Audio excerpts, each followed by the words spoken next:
প্রিয় দর্শক, স্বাগত জানাচ্ছি আনোয়ার ইস্পাত নিউজ আওয়ার এক্সট্রায়। সাথে আছে আমি সাবিনা সাবি। আপনারা যেমনটি জানেন যে নিউজ আওয়ার এক্সট্রা একটি সংবাদ বিশ্লেষণ ধর্মী অনুষ্ঠান।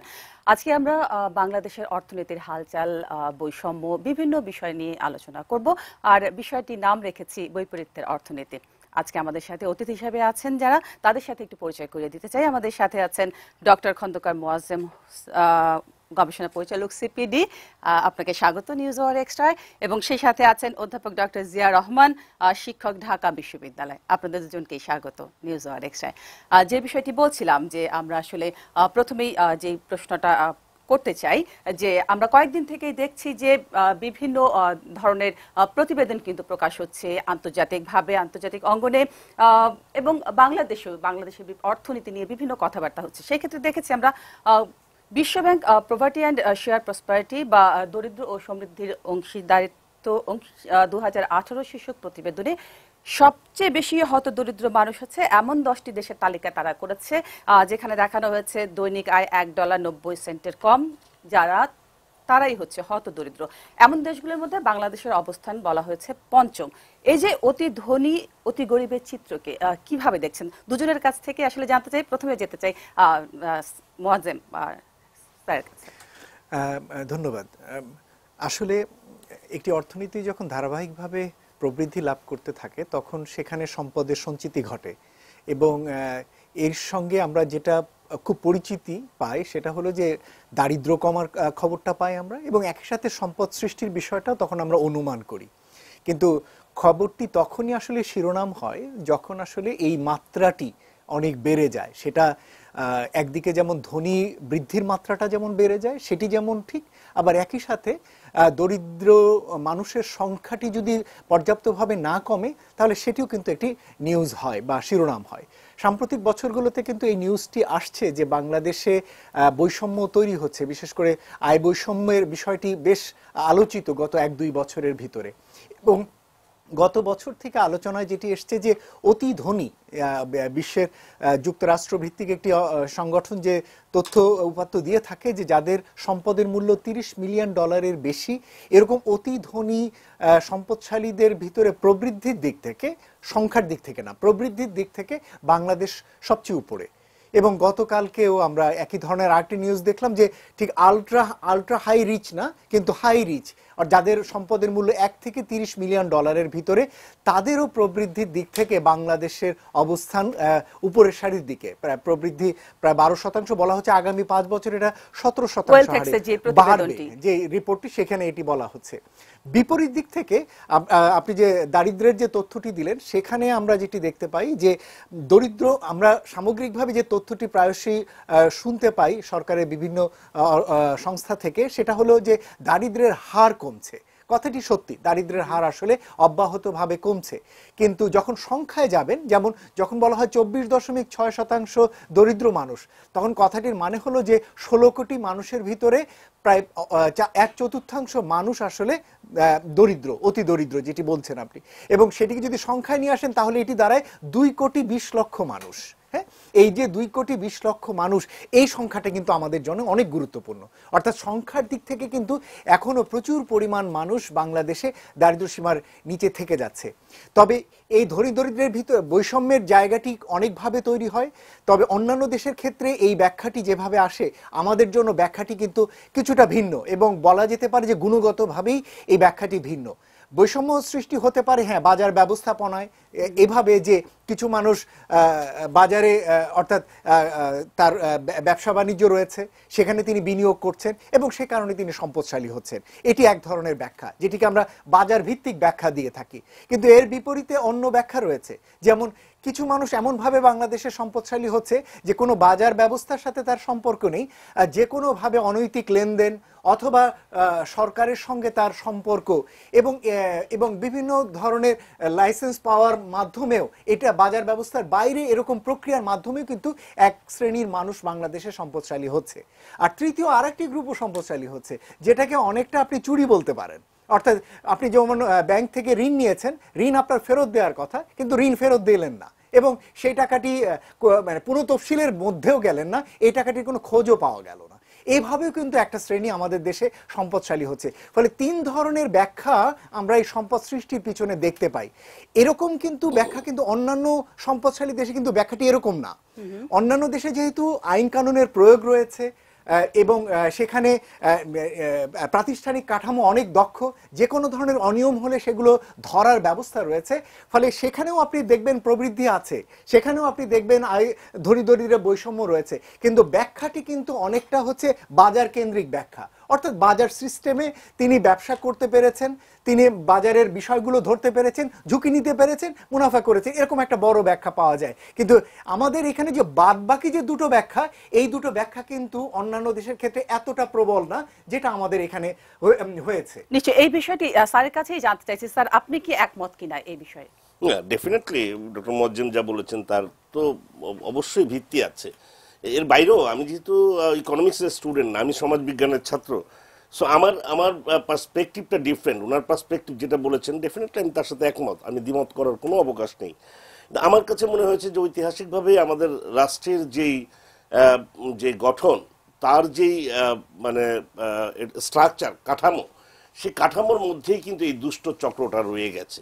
আপনি যেই 72 বা 73-তে মির্জা কি বলে এটাকে, আমাদের যে একজন বিখ্যাত সোসিওলজিস্ট হামজা আলাভি, যিনি যে ওভার ডেভেলপড স্টেটের যে তত্ত্বটা দিয়েছিলেন, সেই স্টেটের স্ট্রাকচারটা কিন্তু চেঞ্জই হয়নি, কাঠামো চেঞ্জই হয়নি। অর্থাৎ স্টেটের যে অ্যাপারেটাস, যেই মানে আমাদের bureaucrats, civil bureaucrats, military bureaucrats, police বাহিনী এবং একই সাথে ব্যবসায়ী সম্প্রদায়, যেটা আবার আমরা রেমান সোবার্ন বই থেকে দেখেছি যে বুর্জোয়া রাষ্ট্র ব্যবস্থার সংকট, সেইখানে কিন্তু আমরা দেখেছি ঐতিহাসিকভাবেই ওয়েস্টার্ন সোসাইটিতে যেভাবে একটা ন্যাশনালিস্ট বুর্জোয়া শ্রেণী তৈরি হয়েছে, এইটা ঐতিহাসিকভাবে আমাদের এখানে একটা ল্যাকিং ছিল।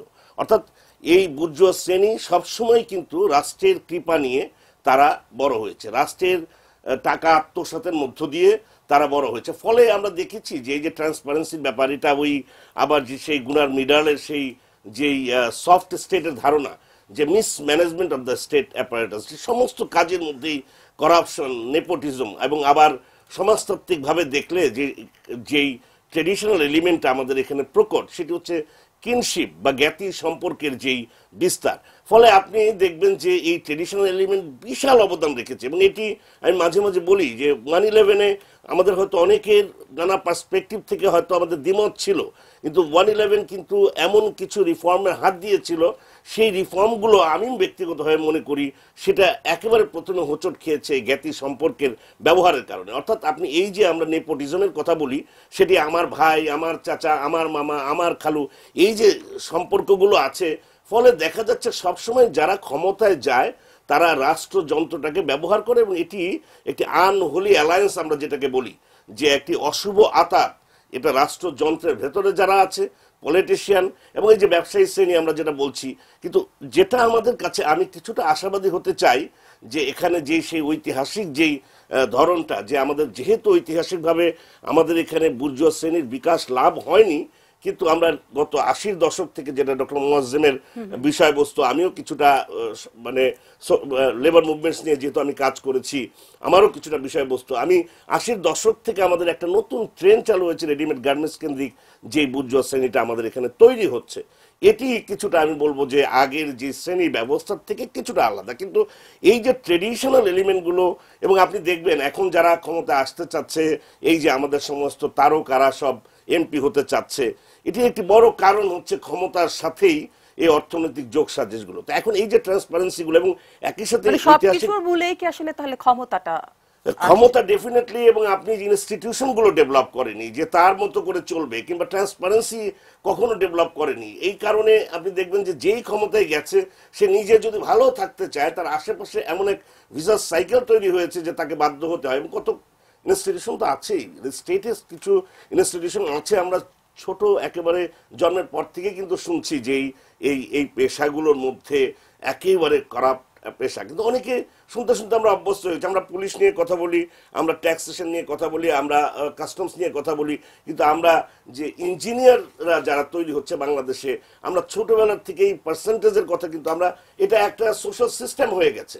সো আলটিমেটলি আমি মনে করি এই যে ভিসাস সাইকেল ঐতিহাসিকভাবে বাংলাদেশে তৈরি হয়েছে এবং তার যে দুর্বলতা, এবং একই সাথে আমাদের যে সামাজিক যে ট্রেডিশনাল কিছু এলিমেন্ট এখানে রয়েছে সেখান থেকে ব্রেক থ্রু যদি আমরা না করতে পারি তাহলে এই বৈষম্য হলো, মানে ইনডাইরেক্টলি আমি বলছি যে এগুলোই বৈষম্য। কারণ যে ক্ষমতায় থাকছে সে তার কোনো ট্রান্সপারেন্সি নাই, যিনি ব্যাংকের থেকে টাকা নিচ্ছে সে ফেরত দিচ্ছেন, এবং এটি ঐতিহাসিক নানা রকম ফোর্সের কারণে। একটা হচ্ছে যে আমাদের উপনিবেশিক কাঠামো, দ্বিতীয় হচ্ছে আমাদের মিলিটারি শাসনরা এসে এই ধরনের কালচারগুলো তৈরি করেছে, প্রতিটি ইনস্টিটিউশন ধ্বংস করে দিয়েছে।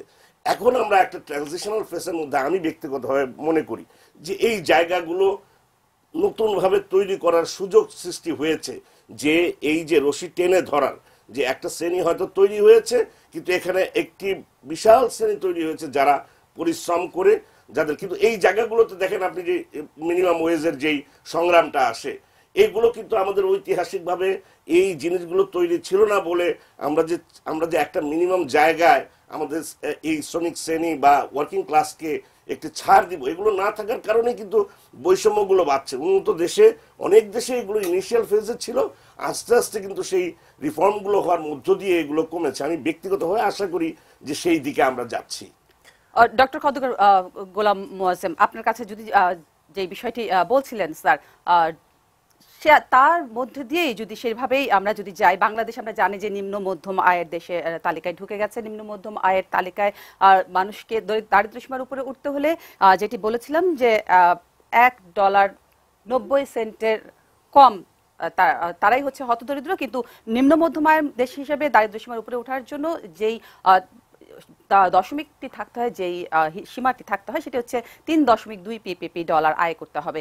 সেইটি যদি করতে হয় তাহলে চ্যালেঞ্জগুলো কি কি সেই ক্ষেত্রে? আসলে আমার মনে হয় যে চ্যালেঞ্জের আলোচনাটির আগের আলোচনা অধ্যাপক জিয়ার সূত্রপাত ধরে আমি যদি একটু আলোচনা টানতে চাই, আসলে বিগত 2 দশক থেকে যদি প্রবৃদ্ধি এবং কর্মসংস্থান, দারিদ্র্য এগুলোকে যদি সম্পর্কিত করে তথ্য উপাত্তগুলো দেখি, তাহলে কিন্তু আমাদের বেশ কয়েকটা ট্রেন্ড চোখে পড়ে। একটি হলো যে 2000 সাল থেকে 2005 সাল এই সময়কালে প্রবৃদ্ধি যে হারে বেড়েছে, সেই প্রবৃদ্ধিরও যে মাত্রা সেটি কিন্তু পরবর্তী দশকগুলোতে আরো বড় হারে বাড়লেও একই হারে কিন্তু দারিদ্র্য কমে আসেনি। অর্থাৎ 2000 থেকে 2005 সালে প্রতি বছর দারিদ্র্য কমার হার ছিল 1.8%। মানে দারিদ্র্য কমার পূর্ব শর্তই হচ্ছে প্রবৃদ্ধি। আমরা বলে থাকি, আমরা ওটা সাধারণভাবে বলে থাকি যে দারিদ্র্যই হয়তো প্রবৃদ্ধি কমিয়ে দিবে, কিন্তু শুধু দারিদ্র্য যে প্রবৃদ্ধি সবসময় কমানোর জন্য একমাত্র নিয়ামক না, সেটা আমাদের মাথায় রাখা দরকার। এবং সে কারণে আমরা সাম্প্রতিক বছরগুলোতে উচ্চ প্রবৃদ্ধি আমরা কিন্তু দেখতে পাচ্ছি, কিন্তু সেই হারে কিন্তু দারিদ্র্য কমে আসছে না। এবং আমি যেটি বলছিলাম 2000 থেকে 2005 সময়কালে দারিদ্র্য কমার হার ছিল 1.8% প্রতি বছরে, যেটা 2010 থেকে 2016 সময়কালে এটা প্রতি বছর কমেছে 1.2% হারে। অর্থাৎ স্লো হয়ে গেছে দারিদ্র্য কমার হার, যদিও কিন্তু প্রবৃদ্ধি উচ্চ হারে কিন্তু আমরা দেখতে পাচ্ছি। এই বিষয়টি কিন্তু আমাদের নজরে রাখা দরকার। পাশাপাশি আমাদের আরেকটি যেটি এই সময়কালে যেটি অধ্যাপক জিয়া একটু ইঙ্গিত করেছেন, যে এক ধরনের কিন্তু বুর্জোয়া শ্রেণী, যেটিকে আমি যদি বলি আমাদের উদ্যোক্তা শ্রেণী, কিন্তু দেশের ভিতরে তৈরি হয়েছে এবং তারা ধীরে ধীরে শক্ত ভিত পাচ্ছে এবং তারা আস্তে আস্তে দেশের ভিতরে উৎপাদনে যাচ্ছেন, রপ্তানি করছেন, তাদের ব্যবসা বাণিজ্য সম্প্রসারণ করছেন। এগুলো ইতিবাচক দিক। কিন্তু এর বিপরীতেও এই গত 2 দশকের আরেকটি ট্রেন্ডও কিন্তু আমাদের চোখে পড়ছে। সেটা হলো এই উদ্যোক্তা শ্রেণীর ভিতরে আবার কেউ কেউ বড় বড় গ্রুপ অফ কোম্পানিজ হয়ে যাচ্ছেন, এবং এই গ্রুপ অফ কোম্পানিগুলো সাম্প্রতিক সময়কালে তাদের যদি আমি ব্যবসার আকার ধরি, তাহলে বড় আকারের ব্যবসাগুলোতে যারা কিনা আমরা লার্জ স্কেল গ্রুপ বলি, তারা যে পরিমাণ ঋণ নিয়ে থাকেন, তারা টোটাল ঋণের তাদের অংশ হচ্ছে 72 থেকে 75%। অর্থাৎ 3/4 ঋণ বড় গ্রুপ অফ কোম্পানিজের কাছেই চলে যাচ্ছে। এবং যেটি বলা হয় যে খন্দকার মোয়াজ্জেম, যে যারা বড়লোক হচ্ছে অতি ধনীদের 15% হচ্ছে যারা উত্তরাধিকার সূত্রে বড়লোক, বাকিরাই হচ্ছে নিজেরা চেষ্টা করে বড়লোক হচ্ছে। তাহলে কি সেই শ্রেণীর কথাই? হ্যাঁ, এই যে উত্তরাধিকার শ্রেণীতে বড়লোক হবার এই জিনিসটি কিন্তু আমরাও আমাদের গবেষণাতে চোখে পড়ছে, যে উত্তরোত্তর গ্রুপ হওয়া মানেই হচ্ছে পরিবারের সেখানে অংশ বাড়া। এবং সাম্প্রতিক সময়কালে আমরা সিপিডি থেকে গার্মেন্টস খাতের উপর একটা গবেষণা শেষ করেছি, সেখানেও আমরা দেখতে পাচ্ছি যে গ্রুপ অফ কোম্পানিজ এখন টোটাল ব্যবসার প্রায় 25 থেকে 29% হচ্ছে তাদের হাতে রয়েছে। ফলে তাদের একটা বড় ভূমিকা রয়েছে এই খাতের ব্যবসার ক্ষেত্রে। ফলে এই যে ধীরে ধীরে একটা গ্রুপের কাছে ব্যবসা চলে যাওয়া, এটা কিন্তু একদিকে ইতিবাচক হতে পারে, কিন্তু এর আবার একটা নেতিবাচক দিক রয়েছে। সেটা হলো এটা কিন্তু বাজারে প্রতিযোগিতার পরিবেশকে হ্যাম্পার করে। যখন আপনি বাজারের মার্কেট শেয়ার আপনার কাছে 40 থেকে 60% বা 70% একটি কোম্পানি নিয়ন্ত্রণ করে, যে কোনো একটি খাতের কথা ধরি, তাহলে সেই কোম্পানি কিন্তু তখন তার প্রাইস দিয়ে হোক, বাজারে সাপ্লাই দিয়ে হোক, সেটা কিন্তু তখন নিয়ন্ত্রণের চেষ্টা করে। এভাবে করেও কিন্তু বাজারে ম্যানিপুলেশন হয় এবং সেভাবে কিন্তু তার হাতেও সম্পদ যাচ্ছে।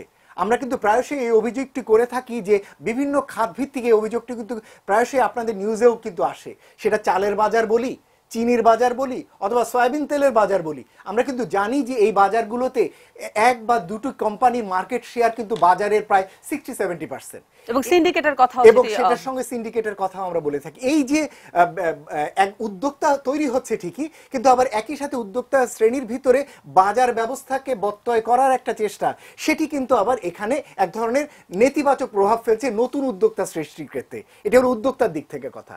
অন্যদিকে আর একটি ট্রেন্ড যেটা গত 2 দশক থেকে উজ্জ্বল হচ্ছে, সেটি হলো যে যারা দরিদ্র, তাদের দরিদ্র মানুষের বেরিয়ে আসার একটা বড় উপকরণ হচ্ছে, আমরা দেখতে পাচ্ছি তাদের কাজ থাকা, কর্মসংস্থান হওয়া এবং তাদের পর্যাপ্ত মজুরি থাকা। সেই জায়গাটিতে ক্ষেত্রে কিন্তু ন্যূনতম মজুরির 80-র দশকের যে ট্রেন্ড ছিল, আমি যদি গার্মেন্টস খাতের উদাহরণ দিই, তাহলে ওই সময়কালে ন্যূনতম মজুরি নির্ধারিত হয়েছে 12-13 বছর পর পর। আপনি 1983 সালে একবার, 1995 সালে একবার, তারপরে 2006 সালে একবার। এই যে দেখুন যে 20 বছরে মাত্র 3 বার মজুরি নির্ধারিত হয়ে যৎকিঞ্চিত বেড়েছে, সেটি আসলে মূল্যস্ফীতি অ্যাডজাস্ট করেও বাড়েনি, প্রকৃত মজুরি বাড়েনি। পরবর্তীতে যেটা হয়েছে, আমি বলবো যে রাজনৈতিক সরকারগুলোর ইতিবাচক দৃষ্টিভঙ্গি আমরা পরবর্তী সময়কালে দেখেছি যে তারা কিন্তু মজুরি পরবর্তীতে ধারাবাহিকভাবে বাড়ানোর চেষ্টা করছে। এটা গার্মেন্টস খাতে না, এটা অন্যান্য প্রাতিষ্ঠানিক সব খাতগুলোতেই আমরা দেখতে পাচ্ছি মজুরি বাড়ছে। এটাও কিন্তু একবার ইতিবাচকভাবে শ্রমিকের আয় বৃদ্ধিতে সহায়তা করে। এবং যদি বড়ভাবে চিন্তা করি, এরাই কিন্তু ভবিষ্যতের মধ্যবিত্ত শ্রেণী, যাদের কাছে আপনি এই টাকাটি পৌঁছে দিতে পারছেন। সুতরাং আমাদের একই সাথে লক্ষ্য রাখা দরকার কিভাবে নিম্ন আয়ের মধ্যবিত্ত শ্রেণীকে বিকাশ লাভ করানো যায়, সেটির জন্য কি ব্যবস্থা নেওয়া, তাদের শুধু কর্মসংস্থান না, একই সাথে তাদের পর্যাপ্ত আয়ের নিশ্চয়তা দেয়া, যেটি কিনা তারা কিন্তু উপযুক্তভাবে তাদের পরবর্তী প্রজন্মের জন্য বিনিয়োগ করেন, যেটা দীর্ঘমেয়াদে বাংলাদেশের জনসম্পদ সৃষ্টিতে সহায়তা করবে। সেটি কিভাবে করা যায়, সেটি একটি দিক। আর একটি হলো যে উচ্চ গ্রুপ যেটি রয়েছে, বড় বড় গ্রুপের হাতে যে প্রচুর সম্পদ রয়েছে, তাদেরকে আমরা বলছি না যে না তারা ব্যবসা করবেন, অবশ্যই তারা ব্যবসা করবেন এবং তারাই ভালো জিনিস, ভালো পণ্য উৎপাদন করবেন, রপ্তানি করবেন, আরও বিনিয়োগ করবেন, মুনাফা করবেন, এটি নিয়ে কোনো সমস্যা নেই। শুধু যেটি প্রত্যাশা যে প্রতিযোগিতা বাজারটি যাতে ঠিক থাকে, সেটির জন্য সরকারের যে ইনস্টিটিউশনগুলো রয়েছে, যেমন বাংলাদেশ প্রতিযোগিতা কমিশন রয়েছে, সরকারের অ্যান্টি মানি লন্ডার, অ্যান্টি মনোপলির বিষয়ক আইন কানুন রয়েছে, সেগুলোর কিন্তু ব্যবস্থা নেওয়া দরকার। এদিক থেকে কিন্তু একটা গুরুত্বপূর্ণ জায়গা হতে পারে ব্যাংকিং খাত, যেটি নিয়ে প্রায়শই আমরা বলি। এটিও কিন্তু এই ধরনের সম্পদ সৃষ্টির জন্য একটা বড় জায়গা হচ্ছে এবং যেটি কিন্তু সমালোচিতও হচ্ছে, যেহেতু পর্যাপ্তভাবে ব্যাংকিং খাতের যে কাঠামো এখন গড়ে উঠছে, সেখানে কেন্দ্রীয় ব্যাংক বা অন্যান্য প্রতিষ্ঠানগুলোর পর্যাপ্ত নজরদারিতে সেগুলোকে আনা যাচ্ছে না। এই বিষয়টি যদি আমরা একটু স্যারের কাছ থেকে জানতে চাই, এই যে ব্যাংকিং খাতের কথা বলা হচ্ছে বা যে আর্থিক খাতের বিষয়টি, আপনার কাছ থেকে স্যার আমরা জানবো, কিন্তু একটা বিরতি নিয়ে এসে প্রশ্নের উত্তরটি নিতে চাই। তার আগে দর্শক আছে আমাদের সাথে, দর্শকের প্রশ্নটি একটু জেনে আমরা বিরতিতে যাব। দর্শক, আপনি নামটি বলে আপনার প্রশ্নটি করুন। আসসালামু আলাইকুম, আমার নাম মোহাম্মদ জিয়াউর রহমান, গাজীপুর থেকে বলছি। আমি একজন সোয়েটার কর্মচারী। জি, আপনার প্রশ্ন বলুন। জি, আমার প্রশ্নটা হচ্ছে, এই যে বর্তমান দেশে প্রধানমন্ত্রী যে কথা বলতে আছে বা যেই হোক বর্তমানে সরকার যাচাইত আছে, বর্তমানে আপনার যেই খেলাপি ঋণ আছে, আমি সোয়েটার কর্মচারী হিসাবে বলতে চাই, বর্তমানে যেই খেলাপি ঋণ বাংলাদেশে আছে, আমি এতটুকু বুঝি, সেই খেলাপি ঋণের যে লাভগুলা আছে, তাদের যে লাভগুলা মাফ করে দেওয়া হয়, সেই লাভের যদি একটা অংশ আমাদের মাঝে ভাগ করে দিয়ে ঋণ হিসাবে, সেই টাকা আমি কিন্তু ফেরত দিব। আমি কিন্তু মাপ চাইছি না, সেই টাকা ফেরত দিব, মাগ নাও চাইছি না। সেই টাকা আমি ঋণ নিচ্ছি, ঋণ ফেরত দিব। কিস্তিতে হোক যেভাবে হোক আমি আমাকে উদ্যোক্তা তৈরি করেন, আমি উদ্যোক্তা হতে চাই, কিন্তু যেই টাকা আপনি মাফ করে দিচ্ছেন সেই টাকাও আমাকে দিচ্ছেন না, সেই টাকা আপনি ফালাই দিচ্ছেন বড় লোককে মাফ করে দিতেছেন। উনি 10 কোটি 1000 কোটি টাকা নিয়ে 10 বছর বসায় রেখে ওনার কাছে মাত্র 10,000 কোটি। দর্শক, আপনার প্রশ্নটা বোধহয় আমরা আমাদের অতিথিরা বুঝতে পেরেছেন। আপনাকে অসংখ্য ধন্যবাদ। নিশ্চয়ই আমাদের অতিথিরা উত্তর দিবেন, কিন্তু একটা বিরতির পর। দর্শক, বিরতিতে যাচ্ছি, ফিরছি কিছুক্ষণের মধ্যে, সঙ্গে থাকবেন।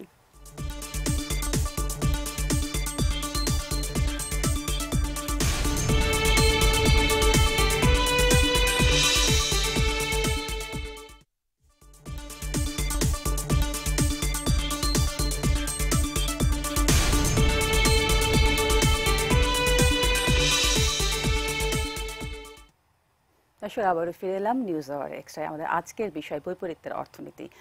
কথা বলছিলাম আমাদের অতিথিদের সাথে, এবং আমরা বিরতিতে যাবার আগে আমাদের একজন দর্শক আমাদের সাথে যুক্ত হয়েছিলেন। স্যারের কাছে প্রশ্নটি আসলে সেইটা রাখতে চাই, যেটি যাওয়ার আগে, বিরতিতে যাওয়ার আগে খন্দকার মোয়াজ্জেম তিনিও বলছিলেন যে আর্থিক খাত নিয়ে যে নেতিবাচক আলোচনা রয়েছে সেই বিষয়ে, এবং আমাদের যেই দর্শক আমাদের সাথে যুক্ত হয়েছিলেন তিনিও কিন্তু খেলাপি ঋণের বিষয়টি নিয়ে বললেন যে যারা ধনী তারা খেলাপি ঋণ নেওয়ার পরেও তাদেরকে দেখা যায় যে ঋণ মওকুফ করে দেওয়া হচ্ছে, সুযোগ সুবিধা দেওয়া হচ্ছে, কিন্তু যারা দরিদ্র তাদের ক্ষেত্রে আসলে সেই ধরনের কোনো ঋণ দেওয়ার সুযোগ থাকছে না বা দেওয়া হচ্ছে না, তারা বঞ্চিত হচ্ছে। সেই বিষয়গুলো নিয়ে যদি স্যার আপনি বলেন।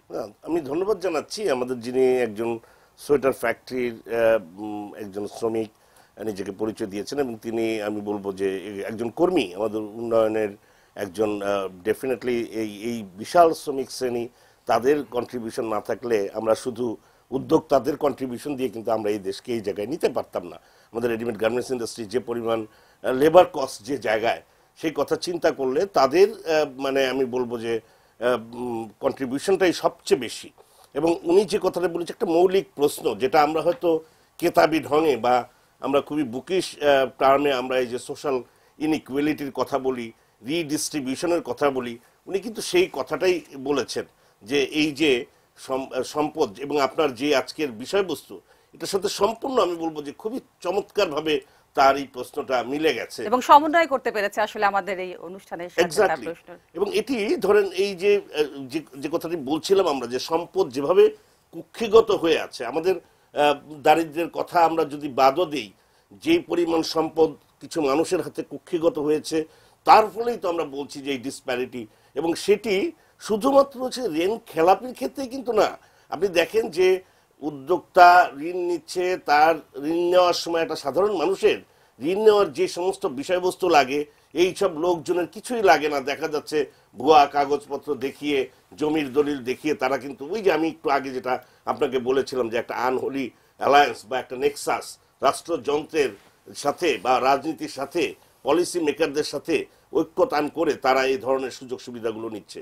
সুতরাং শুধুমাত্র ঋণ খেলাপি না, খেলাপি ঋণ যে তাকে মওকুফ করে দিয়ে আরো ঋণ দেওয়া হচ্ছে, আবার তারও আগে যদি আপনি যান, তাকে পুরো প্রক্রিয়া, এই যেই প্রক্রিয়ায় একজন ডেফিনেটলি, আমি যারা নিজের চেষ্টা এত দূরে এসছেন তাদের কথা বাদ দিয়ে বলছি, যারা মূলত এই যে বিশাল খেলাপি ঋণের জন্য দায়ী, সেই মানে সেগমেন্টের কথাই আমি বলছি। এবং সেই সেগমেন্ট একটা বিরাট অংশ দখল করে আছে, যেহেতু খেলাপি ঋণের পরিমাণ অনেক বেশি। তো সেই ক্ষেত্রে আমি বলবো যে উনি কারেক্টলি আইডেন্টিফাই করেছেন, কিন্তু এটি নানাভাবে আপনি দেখেন, আমি বলেছি যে এই ঋণ নেওয়ার থেকে শুরু করে আপনি ট্যাক্সের কথা চিন্তা, যখন আমরা শুনেছি মন্দার কথা শুনেছি, সেই মন্দার ইকোনমিক রিসেশনের নাম করে যখনই আপনি দেখেছেন যে আমাদের এই মিনিমাম ওয়েজের কথা এসছে, তখনই কিন্তু তাদেরকে, আমি পোশাক রপ্তানিকারক যে সমস্ত উদ্যোক্তা আছে তাদেরকে প্রণোদনা দেওয়া হয়েছে প্রতিটা সময়। অর্থাৎ মানে আমি বলছি যে এটা যে ব্যালেন্স করে চিন্তা ভাবনা করে, এবং এই যে একটা বিশাল শ্রেণী আছে তাদের কথা উন্নয়ন, ডেফিনেটলি এই সরকার হয়তো করেছে, যেটা মোয়াজ্জেম ভাই বলেছেন, ডেফিনেটলি আমিও একমত যে 1994-এ যেখানে 944 টাকা ছিল মিনিমাম ওয়েজ, সেটা 12 বছর লেগেছে 1662 টাকায় আসতে। কিন্তু আমরা গত কয়েক বছরে কিন্তু থেকে এটি এসব জায়গায়, আমি মোয়াজ্জেম ভাইয়ের সাথে সম্পূর্ণ সবকিছুর সাথে একমত, কিন্তু আমি বলছি যে এই আসার জায়গাগুলো আছে এই কারণে যে ঐতিহাসিকভাবেই আপনি যদি ওয়েস্টের যেই ডেভেলপমেন্ট দেখেন, সেই ডেভেলপমেন্টের মধ্যেও কিন্তু এই জিনিসগুলো ছিল। কার্ল মার্কস যে বহু আগে বলেছেন যে primitive accumulation of capital. So ultimately আমরা যখন উন্নয়নের দিকে যাচ্ছি, সেই সময় লুটপাটটা কিন্তু লুণ্ঠনটা কিন্তু মানে ইউনাইটেড কিংডমে যেমন হয়েছে, যে তাদের যে শিল্পায়নটা হয়েছে আমাদের মতো দেশের পেরিফেরাল কান্ট্রিগুলোর সমস্ত সম্পদ লুণ্ঠন করে চুরি করে, ঠিক একই প্রক্রিয়ায় আমাদের মতো দেশেও এই ইনিশিয়াল ফেজে কিন্তু যারা এই উদ্যোক্তা বলি, এন্টারপ্রেনার বলি, বুর্জুয়া শ্রেণী বলি, তারা কিন্তু এই ধরনের জিনিসের মধ্য দিয়ে গেছে। তাদের ত্যাগকে স্বীকার করেই বলছি। আপনি গাজীপুরে যান, আমি একেবারে উদাহরণ দিয়ে বলছি, গাজীপুর এই এলাকাটায় যান, একসময় বিশাল মানে বন ছিল। আমরা যখনই যে দেখি বিশাল বিশাল জায়গা নিয়ে মানে একটা রিসোর্ট হয়েছে। ডেফিনেটলি এগুলো হয়তো ইকোনমিক্সের ভাষায় হয়তো কন্ট্রিবিউশন ইনডাইরেক্টলি হয়তো করছে, কিন্তু এই যে রাষ্ট্রের জমি একদম স্বল্প মূল্যে, যেটা হয়তো সাধারণ মানুষের কোনো এক্সেস নাই। ট্যাক্সের বিষয়টা আপনি দেখেন সারা পৃথিবীতে এই বৈষম্য বা সাধারণ মানুষের কাছে এই আপনার উন্নয়নের সুফলটা ফিরিয়ে দিতে যে ট্যাক্স যে মানে আপনার রেশিও হিসেবে যাদের অনেক টাকা আছে, এভাবেই তো আমরা এই ব্যালেন্সটা করি। ইউনাইটেড স্টেটস যান, কানাডাতে যান, যার প্রচুর টাকা আছে সে কিন্তু তাকে অনেক বেশি ট্যাক্স দিতে হয়। এখন ট্যাক্সেশনের কালচারটাই আমাদের এখানে নাই। কিছু মানুষ তারা হয়তো সঠিকভাবে ট্যাক্স দিচ্ছে, কিন্তু একটা বিরাট অংশ ট্যাক্সই দিচ্ছে না। তারপরেও যারা ট্যাক্স দিচ্ছে তাদের একটা বিরাট অংশই কিন্তু দেখা যাচ্ছে তাদের সম্পদ অত্যন্ত কম দেখিয়ে তারা রাষ্ট্রের এটাকে ফাঁকি দিচ্ছে। থার্ড হচ্ছে যে আপনার এই যে মিনিমাম ওয়েজের কথা বলছি, উন্নত বিশ্বের এটা ছিল। আপনি জাপান থেকে সেকেন্ড ওয়ার্ল্ড ওয়ারের পরে যে আমাদের এই এক্সপোর্ট লিড ইন্ডাস্ট্রিয়ালাইজেশন যেটা হয়েছে, প্রত্যেকটা জায়গায় আপনি দেখবেন মূলত দুটি কারণে এই এই এই মানে রেডিমেড গার্মেন্টস ইন্ডাস্ট্রি বলি বা এক্সপোর্টেড ইন্ডাস্ট্রি বলি, এগুলো কিন্তু যেখানে একদম লো কস্টের লেবার আছে সেখানে এসছে, এবং যখনই বড় হয়েছে আস্তে আস্তে কিন্তু সেখানে মিনিমাম ওয়েজটা বেড়ে গেছে, জাপান থেকে শুরু করে হংকং, তাইওয়ান, তারপরে সাউথ কোরিয়া। কিন্তু আর একটা জিনিস হচ্ছে লেবার মুভমেন্ট, যেখানে খুব আনরেস্ট হয়েছে, পলিটিক্যাল আনরেস্ট হয়েছে শ্রীলঙ্কার ক্ষেত্রে, আরেকটি হচ্ছে সাউথ কোরিয়ার ক্ষেত্রে, যেখানে বিশাল লেবার মুভমেন্টসের কারণে এগুলো চলে এসছে। আমি এই জায়গায় আশাবাদটা দেখি, ওই যে মজ্জম ভাই যেটা বলছেন, আমিও মনে করি যে মিনিমাম ওয়েজ বাড়ছে, এবং এই যে আমাদের মিডিয়া যেই জায়গায় চলে গেছে এগুলো নিয়ে কথা হচ্ছে, সো আলটিমেটলি এবং সরকারের এখন এজেন্ডার মধ্যে ঢুকে গেছে, এবং আপনি সব জায়গায় শুনবেন। এবং আমরা তো দেখেছি যে সরকারি নির্বাচনী ইশতেহার থেকে শুরু করে সব জায়গায় আসলে উন্নয়নের অগ্রযাত্রাকেই সামনে আনা হচ্ছে। সুশাসনের কথা বলা হচ্ছে, জিরো টলারেন্সের কথা বলা হচ্ছে। এবং ব্যাংকিং খাত, আপনি দেখেন ব্যাংকিং খাত নিয়ে আপনি ট্রল দেখবেন, ফেসবুকে দেখবেন, আমরা সবসময় বলা হচ্ছে যে ব্যাংকিং খাতকে এখান থেকে যদি আমরা উদ্ধার করতে না পারি। এখন আমি বলছি যে ঐতিহাসিক যথেষ্ট কারণ আছে, কিন্তু এখন আমাদের সময় হচ্ছে যে এই রিডিস্ট্রিবিউশনটা, এই ইকুয়ালিটিটা মেনটেন করা আমাদের কালচার। আপনি দেখেন, আমি অনেকবার বলেছি, জাকাতের টাকা নিতে গিয়েছে 500 লোক বা 50 জন, 100 লোক পিষ্ট হয়ে মারা গেছে। আমাদের এখানে justice system, criminal justice system কতটুকু ডেভেলপ করেছে। আপনি সাধারণ মানুষকে যদি ঋণ না দেয় তাকে দড়ি বেঁধে আমরা কোর্টে নিয়ে যেতে দেখি, কিন্তু একজন মানুষ মেরে ফেলছে কিন্তু তার কিন্তু আমরা কোনো বিচার শুনি না। এগুলো আমাদের কাছে মনে হয়েছে যে খুবই স্বাভাবিক ঘটনা। তো এই যে আমি বলছি যে ট্রান্সপারেন্সি, জবাবদিহিতা, এগুলো এখন সুশাসন যে কথাগুলো আসছে, আমি মনে করি এগুলো আসলে ডেফিনেটলি মানে ম্যাচিউর ক্যাপিটালিজমেরই বৈশিষ্ট্য। ইনিশিয়াল ফেজে এগুলো থাকে। আমরা যেহেতু একটা উন্নত জায়গার দিকে যাচ্ছি, মানে বিশেষ করে মধ্যমায়ের দেশের দিকে যাচ্ছি, আমি মনে করি এখন এই জায়গাগুলো আমাদের সবারই করা উচিত, যে এই বৈষম্যটা মানে একেবারে বিলীন করে দিয়ে, যতটুকু কমিয়ে দিয়ে, যেই ভদ্রলোক ফোন করেছেন, আমি মনে করি এটি একটি প্রক্রিয়া। এর বাইরেও অনেক প্রক্রিয়া আছে যেখানে যার মধ্য দিয়ে সরকার কিন্তু শুরু করেছে। আপনি দেখেন ম্যাচিউর ক্যাপিটালিজমে যেমন বাংলাদেশে বিধবা ভাতা, বয়স্ক ভাতা, অবৈতনিক শিক্ষা, এগুলো কিন্তু সব ওয়েলফেয়ার এলিমেন্ট, এবং এই ওয়েলফেয়ার এলিমেন্ট বাংলাদেশের এই প্রিলিমিনারি স্টেজেই যেহেতু সরকার প্রধান বা এই সরকার তারা ইন্ট্রোডিউস করেছেন, আমি মনে করি এখন তাদের আরো সিরিয়াস চিন্তা করে এই বৈষম্যটা, যেটা আমি বলেছি ট্যাক্সের যেই ব্যালেন্সটা করা, ট্যাক্সের কালচারটা তৈরি করা, ওয়েজ, মিনিমাম ওয়েজ, বা যারা ওয়ার্কিং ক্লাস আছে, শুধুমাত্র রেডিমেড গার্মেন্টস বলছি না, সমস্ত জায়গায়, তাহলে হয় কি পারচেজিং পাওয়ার বাড়বে আপনার, এবং এমপ্লয়মেন্ট জেনারেট করা, যে আপনি এটা এই কতগুলো জিনিসের মধ্যে। আর সর্বোপরি তো যেটা আমি বলেছি, আপনার ডিসেন্ট্রাল পাওয়ারের ডিসেন্ট্রালাইজেশন, কিংবা আপনি যদি এটার ট্রান্সপারেন্সি, আপনার কমিশন করে রেখেছেন, কমিশনগুলো করেছেন ভালো কাজ, মানবাধিকার কমিশন, ইনফরমেশন কমিশন, কিন্তু আপনি যদি ইনফরমেশন চাওয়ার সাথে সাথে যদি আপনি ইনফরমেশন না পান, তাহলে ইনফরমেশন কমিশন করে তো কোনো লাভ হবে না। আমরা তো বিকেন্দ্রীকরণের কথা আসলে শুনেই আসছি, এই ধরনের অনেক আশ্বাস আসলে আমরা পাচ্ছি। আর খন্দকার মোয়াজ্জেম, আপনার কাছে আমি একটা প্রশ্ন রেখে বিরতিতে যাব, তারপর এসে আপনার সাথে উত্তরটা আমি নিব। আর যেটি বলছিলেন যে মধ্যমায়ের দেশে যাওয়ার জন্য আমাদের আসলে কিছু প্রক্রিয়ার মধ্য দিয়ে কিন্তু যেতে হবে, এবং সেই প্রক্রিয়াগুলোর মধ্য দিয়ে যেতে গেলে মধ্যমায়ের দেশে পরিণত হতে হলে আমাদের যে প্রক্রিয়াগুলো অ্যাচিভ করতে হবে, সেগুলো কিভাবে আসলে অ্যাচিভ করা সম্ভব সেই বিষয়গুলো আপনার কাছে জানবো। কিন্তু দর্শক, একটা বিরতির পর ফিরে আসছি কিছুক্ষণের মধ্যে।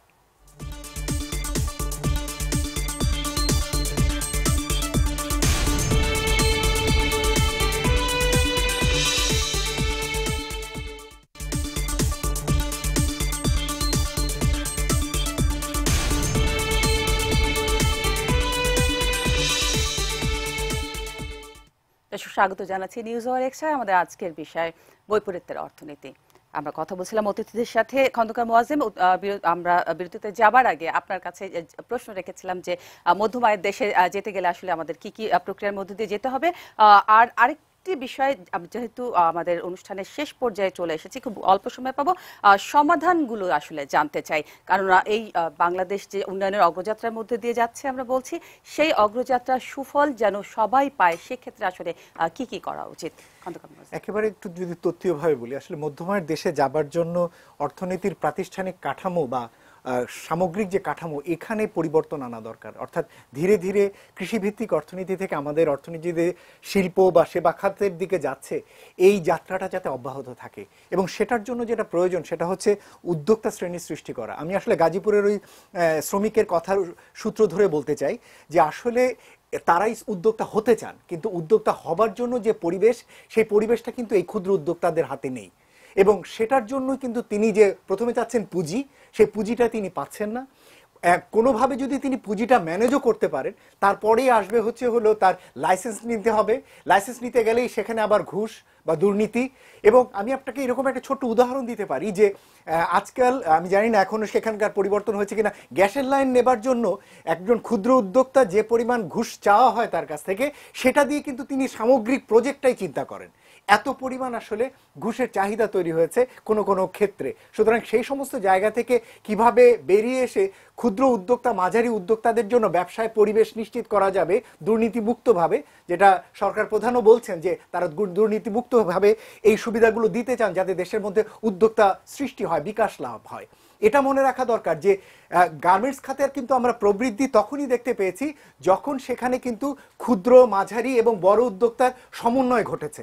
এবং এই ধরনের প্রবৃদ্ধি আমরা অন্য খাতগুলোতে এ কারণেই দেখতে পাই না, যেহেতু অন্যান্য খাতগুলোতে ক্ষুদ্র মাঝারিদের অবস্থান একেবারেই কম, সেখানে বড় উদ্যোক্তাদেরই আসলে আমরা অবস্থান দেখি।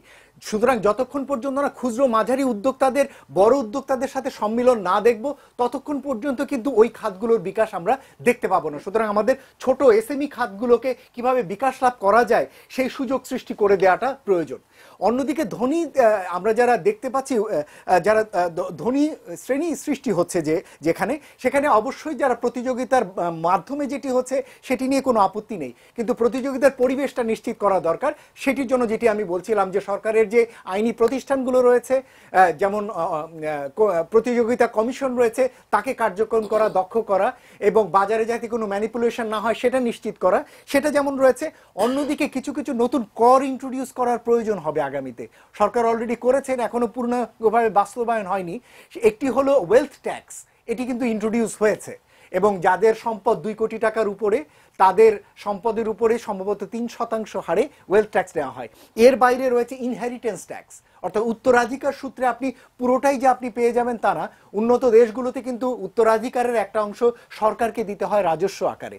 সুতরাং এগুলোর মাধ্যমেও কিন্তু আমরা যে কর ভারসাম্যের ক্ষেত্রে যে একটা আমরা সমস্যা দেখতে পাচ্ছি, যেটি একটু আলোচনায় এসেছিল, সেই জায়গাটার জন্য কিন্তু আমাদের এই ধরনের কর কাঠামো পরিবর্তন করা এগুলো প্রয়োজন রয়েছে। স্যার কাছ থেকে বাকিটা শুনতে চাই। স্যার, আপনার মতটা যদি বলেন। না, আমি খুব স্ট্রেট ফরওয়ার্ড বলছি যে আমরা যে একটা সময় পার করেছি, এখনকার সময়টা কিন্তু আমরা যেভাবেই বলি, বাংলাদেশের নানা প্রতিকূলতার কারণে এত সহজ বিষয় না, এত একটা কমপ্লেক্স সোসাইটি, আমি বারবার বলি যে যেই সোসাইটির সমাজের মধ্যে সামন্তবাদী এলিমেন্ট আছে, উপনিবেশিক এলিমেন্ট আছে, মডার্ন এলিমেন্ট আছে, এমনকি পোস্ট মডার্ন এলিমেন্টে ঢুকে গেছে। তো কাজে এই সোসাইটি ওয়েস্টের মতো করে আরবানাইজেশনও হয়নি, সেখানে ইন্ডাস্ট্রিয়ালাইজেশন হয়নি, সেখানে রেনেসা হয়নি, সেখানে হবস নাই, লক নাই, রুশো নাই, কেউ নাই। এর মধ্য দিয়ে আমরা যে জায়গায় এসেছি এটি অনেকটা একেবারে প্রিমিটিভ যে ক্যাপিটালিজম বা এনসিয়েন্ট ক্যাপিটালিজমের যেই সমস্ত ভাগ যেভাবে হয়েছে তার কিছুটা প্রভাব হয়তো আছে, কিন্তু এই মুহূর্তে আমি মনে করি স্ট্রাকচারাল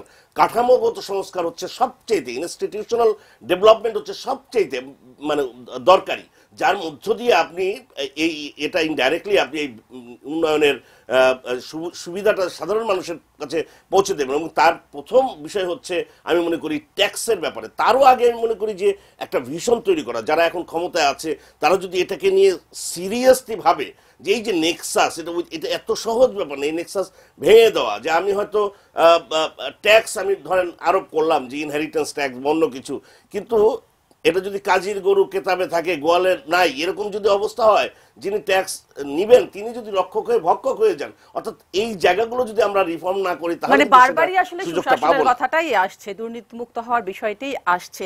আমরা সবাই আশাবাদী স্যার, নিশ্চয়ই আমরা এই বৈষম্য দূর হবে এবং সুশাসন নিশ্চিত করার যে অঙ্গীকার আমাদের বর্তমান সরকার করেছেন সেটি নিশ্চয়ই বাস্তবায়িত হবে। আপনাদের দুজনকে অসংখ্য ধন্যবাদ জানাচ্ছি আমাদের আজকের এই অনুষ্ঠানে উপস্থিত হওয়ার জন্য।